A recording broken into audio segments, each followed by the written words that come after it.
నమస్తే, welcome to వలయం TV. Andhra Pradesh రాజధాని వ్యవహారంపై వైఎస్ఆర్ కాంగ్రెస్ పార్టీ అధినేత మాజీ ముఖ్యమంత్రి వైఎస్ జగన్మోహన్ రెడ్డి మరోసారి సంచలన వ్యాఖ్యలు చేశారు. తాడపల్లిలోని పార్టీ కేంద్ర కార్యాలయంలో ఏర్పాటు చేసిన ప్రెస్ మీట్ లో ఆయన మాట్లాడుతూ రాబోయే రాష్ట్ర అసెంబ్లీ ఎన్నికలు మావిగన్ వర్సెస్ అమరావతి అనే అజెండాతోనే సాగుతాయని స్పష్టం చేశారు.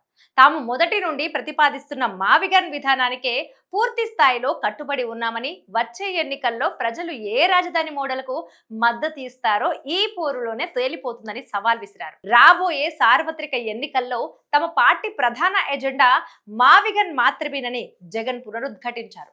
రాష్ట్రంలో మావిగన్ ప్రతిపాదనకు మద్దతిచ్చే ప్రజలంతా రానున్న ఎన్నికల్లో వైఎస్ఆర్ కాంగ్రెస్ పార్టీకే ఓటు వేస్తారనే నమ్మకాన్ని ఆయన వ్యక్తం చేశారు. రాబోయే ఎన్నికల మేనిఫెస్టోలో కూడా ఈ మావిగన్ విధానాన్ని అధికారికంగా చేర్చుతామని, ఈ రెండు రాజధాని నమూనాల్లో ఏది కావాలో ప్రజలే తమ ఓటు ద్వారా తుది నిర్ణయం తీసుకుంటారని పేర్కొన్నారు. తాను అమరావతికి వ్యతిరేకమంటూ కొందరు రాజకీయ ప్రత్యర్థులు కావాలనే దుష్ప్రచారం చేస్తున్నారని జగన్ ఈ సందర్భంగా మండిపడ్డారు.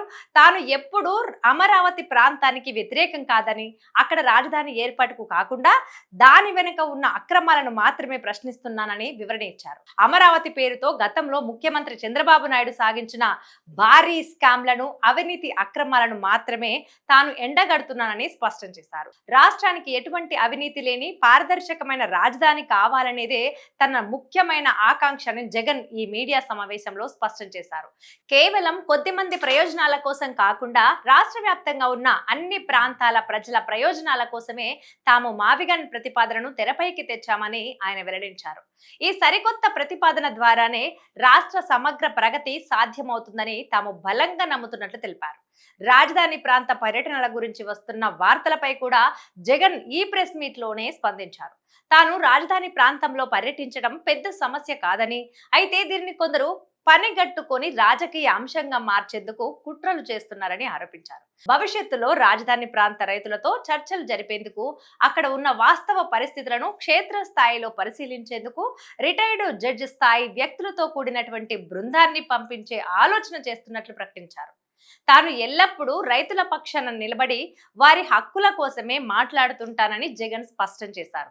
రాష్ట్రంలో ఎక్కడ ప్రజా సమస్య ఉన్నా రాజకీయాలకు అతీతంగా తమ పార్టీ నాయకులు బాధితులకు అండగా నిలబడతారని భరోసా ఇచ్చారు. ప్రజల ప్రయోజనాల కోసం, వారి హక్కుల సాధన కోసం ఎవరైనా ముందుకు వస్తే వారితో కలిసి పోరాటాలు చేస్తామని, అవసరమైతే తాను స్వయంగా ప్రజా ఉద్యమాల్లో పాల్గొంటానని వైఎస్ జగన్మోహన్ రెడ్డి తేల్చి చెప్పారు. ఇవి ఇవాల్టి అప్డేట్స్. మరిన్ని అప్డేట్స్ కోసం వలయం టీవీని సబ్స్క్రైబ్ చేసుకోండి.